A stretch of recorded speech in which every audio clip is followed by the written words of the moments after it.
Hello YouTube. With the release of 2.4 and Cartathea, now we can also see LUPA in the gallery section. So let's quickly go over her kit before her release. Remember, this is all before her actual release, so who knows, they could actually change kit. But just as a disclaimer, that's there. Alright, let's move into the kit itself. Alright, her whole kit is designed about doing her heavy attacks and then receiving two things, Wolf Flame and Wolf Faith, okay? So every time you attack, you gain like a couple points or a certain amount of points to get to Wolf Flame, right? By doing her heavy attack, you become and have 1 point of Wolf Faith, okay? Reaching 50 reaches 1 point. So 50 is 1, 100 is going to allow you to have 2 points of Wolf Faith, okay? Uh, every time you do this, doing a heavy attack, right? As you can see here, 50 points, right?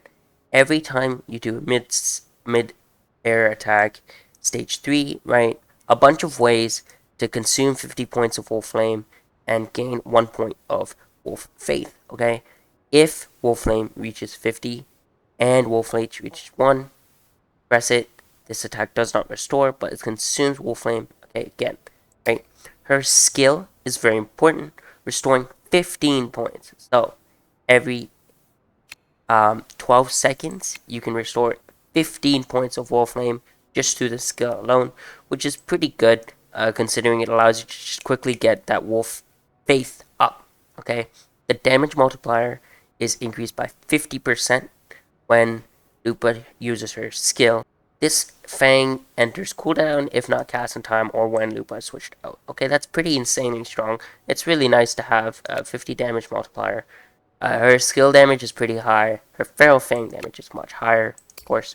Her Forte skill is probably the most important because she has very important kit that you charge up using the Resonance skill and normal attacks, heavy attacks, and air attacks, which is Wolf Flame and Wolf Faith. And this is the most important part of her kit, okay?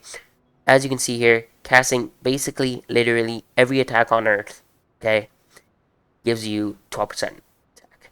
It's a base 12% attack, just for fun, okay? When Wolf Faith, okay, or 200 points of Wolf Flame, when Wolf Faith reaches 2 points, res skill is this one, is replaced with Dance of the Wolf, consuming all Wolf Faith and deals massive fusion damage considering liberation damage, okay? When Wolf Faith reaches 2 points in the Burning Match point, right, Resin skill is replaced with the Dance with Wolf climax. So it's just higher and stronger than this, right? The Burning Match point, as you can see here, it's just that normal attacks can increase Wolf Flame regen by 500%. Okay, Burning Match point is only given after her ultimate. Okay, her ultimate is kind of like Brant's, where you get his points faster. Well, she also allows you to get points much faster through her ultimate, and this allows you to get those skills and amounts of strength much faster, right? At the end of the skill, this is when you lose her quick capability, just like Brant. It's the same exact thing. It's literally the exact same type of kit. You get higher amount of points faster. You recharge the Forte bar faster if you have ult and then go in, okay? Within 8 seconds, Lupa will remain on the field after switching to another character. So, for 8 seconds, okay, after performing Dance with a Wolf, it does extra damage on top of the other Resonator for 8 seconds. So, as we go later and talk about the team setup, I'll talk about that. Okay, Lupa can hold up to 100 points of Wolf Flame. Okay, 100 points. Restores basically every time. Okay, Lupa can hold up to 2 points of Wolf Faith, being 50 points and 50 points. Okay, real quickly, Resonance Liberation is absolutely broken. Okay, so not only does she do her own damage, she restores automatically 100 points of Wolf Flame using basic attack or resonance skill as resonance skill Foe Breaker. Okay, this skill strengthens all resonators for 35 seconds. If the active resonator is hit, blah blah blah, but it gains pack hunt effect. This is the most important. So this is kind of like Shorekeeper's ability to recover. It's the exact same thing, and it's a considerable to attack dodge. Does this mean you don't get damage? I don't know. We'd have to test it in the live server, and it can be triggered 3 times. Okay. Now, Pack Hunt. Resonations with Pack Hunt gain a 6% attack increase, 10% fusion, and when attacked by Overlord and Calamity, there are fusions, additionally increasing fusion damage bonus by 10%. So, against big bosses, you can gain approximately 20%, okay? And then you can gain 24% attack, including this part right here when the active resonate cast intro skill Pack Hunt is enhanced. Every time you get an intro skill, you get that. Now, Pack Hunt, don't forget, 35 seconds, okay? Perform this skill strengthens all for 35 seconds. 35 seconds, half a minute. It's pretty long, okay? If this Pack Hunt reaches its cap, she enters Wild Hunt and intro skill Nowhere to Run, okay? Can be available. Wild Hunt can be triggered once per Pack Hunt. Very, very useful. Consume all Wolf Flame to perform Foe Breaker, dealing fusion damage and entering Burning Match Point. Again, don't forget, this is where she can restore 500% more Wolf Flame on hit. Cannot perform her She-Wolf's Hunt and the Feral Fang in this state, which is completely understandable. So, her intro skill. This also allows her. This is the removes the Pack Hunt and Glory effects on all team, dealing fusion damage. Again, considered resonance liberation damage. Okay, all right. So the skill detail. She actually does a pretty insane amount of damage if you get the Nowhere to Run. It's a lot like Shorekeeper's special intro. It's the same type of thing. Okay. Now her inherent skills. After dashing, she receives her sprint state. Next basic attack is replaced with a stronger basic attack, Starfall, gain increased interruption, and whatnot.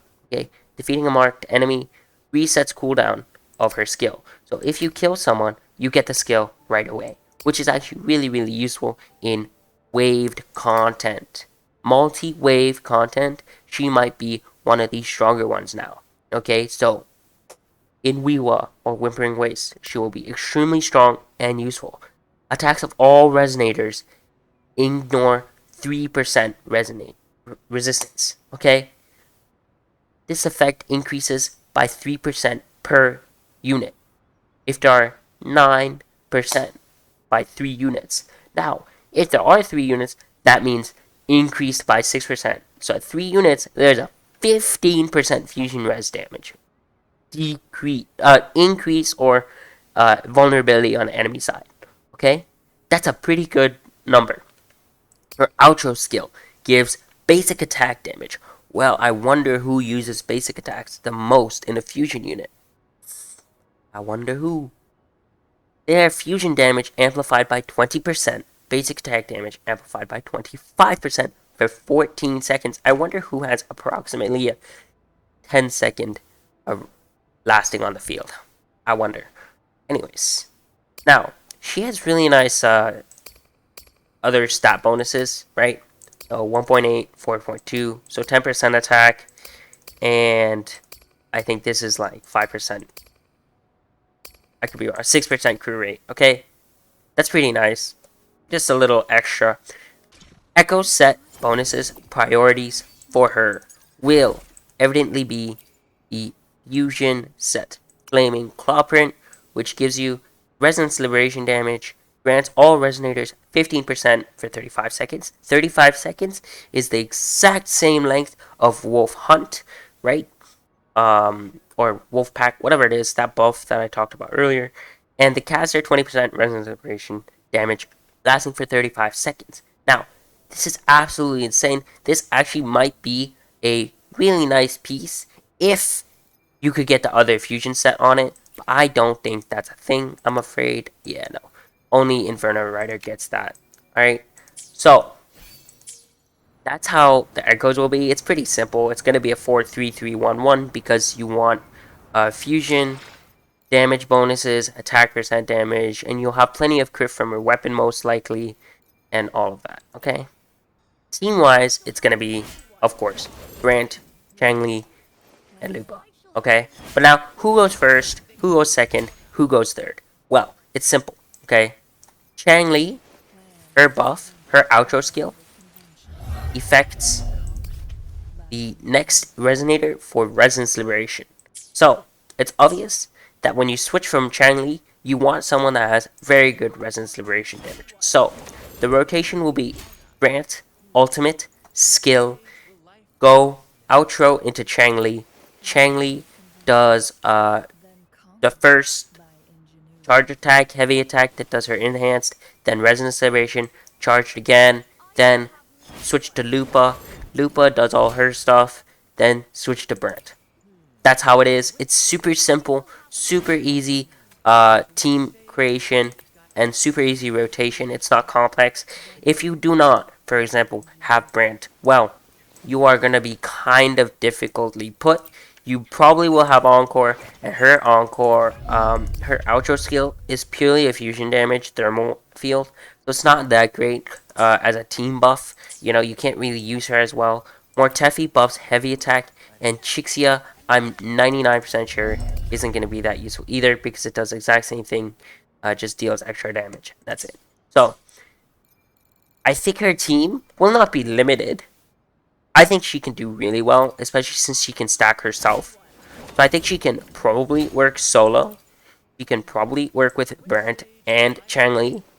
Um, I'm probably gonna. I'm assuming many people have at least one of the two, and then the other person will just flex slot with Encore, or flex slot with Mortefi or Chixia, or flex slot with I don't know. You could probably use Shorekeeper. Just buffs. Just get some buffs in there, right? But that's how her kit works.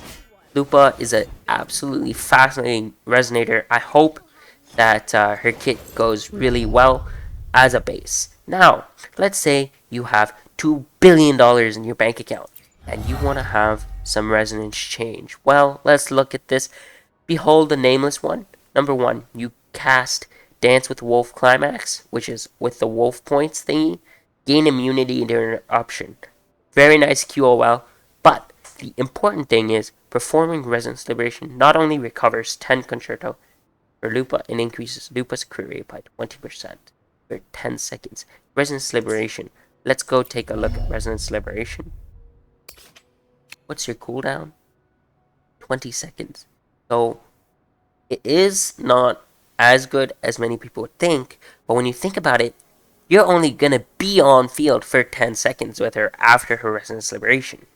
Because you're gonna use the points given by burning match point as fast as possible, and then once you get the Concerto, you're gonna outro straight into Brant. So it's actually very useful. And obviously Brant Changli comp will be more than 10 seconds, if not 15 seconds, allowing her to switch back in and then automatically get her crit rate back up because she'll most likely have ult by then. Her second copy will give 20% fusion damage to all resonators in the team, stacking up to 2 times. 2 times. So that's a 40% fusion damage. Pretty good. Honestly, both of these are like not too bad.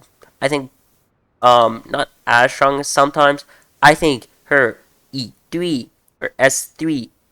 Okay, number 1, extra 100% damage. The Pack Hunt effect. This effect no longer requires 3, so you automatically get the 3. This frees up her team comps quite a bit, okay? Now, this additionally ignores 15%.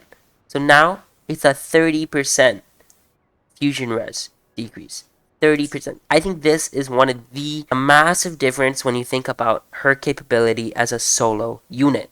I think she will become very strong in S3 if you want to use her for solo comp. Now, the damage multiplier of Dance with Wolf Climax increased by 125%. Very cool, right? Very, very cool. It's not like it's going to do that much, I'm going to be honest. It's whatever, right? Gets 15%. Cool. Not really that great either. Her S6 is absolutely cracked out, okay? Damage dealt by just about all her special skill. So her Forte Circuit, her Resonance Liberation, and Intro all ignores 30%. Resonance skill restores 100 points instead of 15, which is absolutely broken, allowing you to do the Dance with the Wolf consistently. Obviously, this is triggered only per once per 20 seconds, so it's 8-second cooldown because the skill cooldown is 12 seconds. So it's 8 seconds between her first skill and next skill. You should only use it every 20 seconds. Forte Circuit Dance with the Wolf is replaced with Dance with the Wolf Climax, right? So you're never really not going to use Dance with the Wolf. You're always going to have Dance with the Wolf Climax. It can be performed when she is not in Burning Match Point, which is absolutely useful. And now, casting Intro skill no longer ends the Pakon and Glory, which is a lot like Shorekeeper's S1, where you no longer have the ending of the Stellar Realm when she intro skills with her special intro skill. Very useful, very strong unit, all combined. I think she has a very good base kit, which means I don't think you really need any resonance chain. But if you're gonna go for it, go for S3, um, or S1. But S2, I don't know just how strong that would be. I know it's 40% to all resonators, but as a personal multiplier for her, it's not as strong. I think S3 is really good, and S1 is really good for the crit rate, I suppose.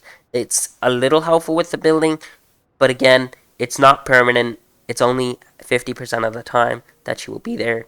And when you intro skill back with her, she won't have it. But it's a nice quality of life because you're able to transfer straight into Brent faster, allowing you to keep that crit rate. Okay. As a unit, absolutely busted unit. She's super strong. Holy thighs. Sorry. Anyways, that's it for today. Lupa, absolutely broken unit. Amazing strengths. I don't think she has many weaknesses. I think she's gonna be a great, very fun to play unit when she comes out on her banner. Thank you all for watching. Have a great day, and I'll see you next time.